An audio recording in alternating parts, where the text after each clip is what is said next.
Maligayang pagbabalik sa San Diego. Don Basilio.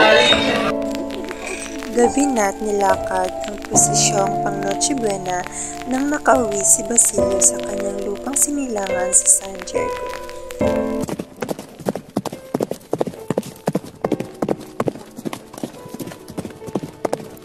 Aso na inyong sidula? Kailangan ko makita inyong sidula! Kailangan niyong ipakita ang sidula bago kayo makapasok sa San Diego. Nang sila ay pinahinto ng Guardia Civil dahil naiwan ng kotsero ang kanyang sedula. Sedula? Naiwan ko yata sa bayang sedula. Bakit ka huminto? Ano? Hindi maaari. Kailangan may sidula. Bumabagal yan!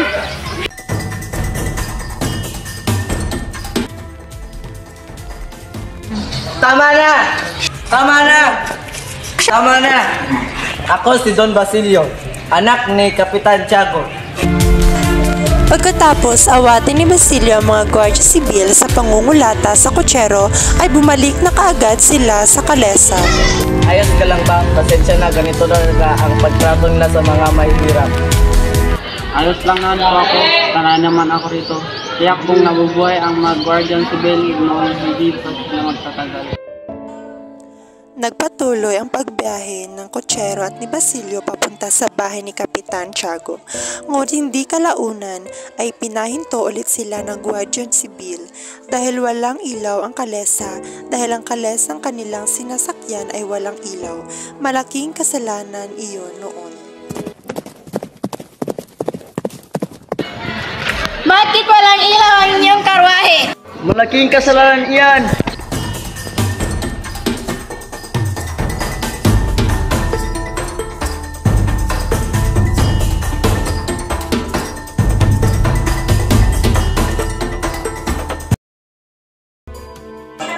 Pagkatapos bugbugin ng Guardia Civil ang kotsero ay tinali nila ito sa puno. Napangiti na lamang ang kotsero nang pagbulat niya sa kanyang mata ay nihintay niya si Basilio.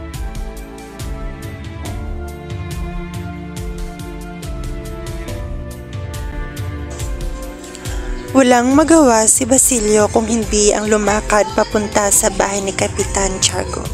Habang siya ay naglalakad, hindi matanggal sa kanyang isip ang nangyari sa kotsero.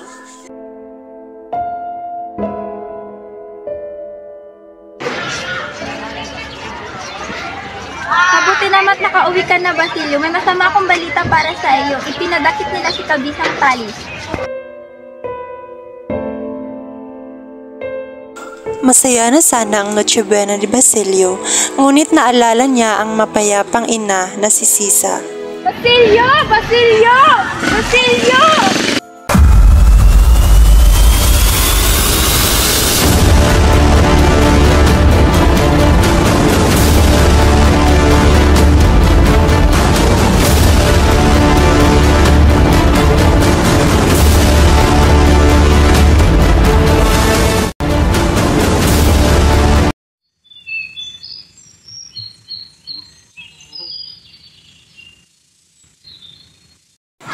Inay, matagal ko na pong di nadadalaw ang iyong puntod. Naalala ko pa kung anong klaseng trahedya ang nangyari sa atin noon. Christine! Basilio! Ang mga anak ko! Christine! Basilio! Ang mga anak ko! Wala na ang aking mga anak! Kaya wala na sa ang buhay ko!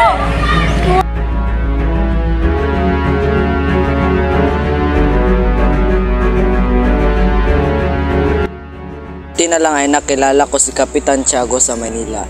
Basilio, papatirahin kita sa amin at papag-aral sa San Juan de Letran.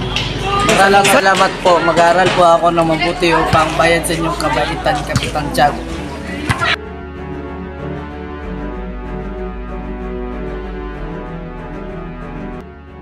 Lumipat ako sa Santo Tomas dahil mas maganda ang trato nila sa mga estudyante. Magandang umaga, Prof. Basilio, napakagaling mo. Pagbutihin mo yan at magiging magaling kang doktor balang araw. Maraming salamat po. Makakapagtapos na po ako ng medisina. Inay, kapag nakapagtapos po ako ng pag-aaral, pakakasalan ko po si Oli.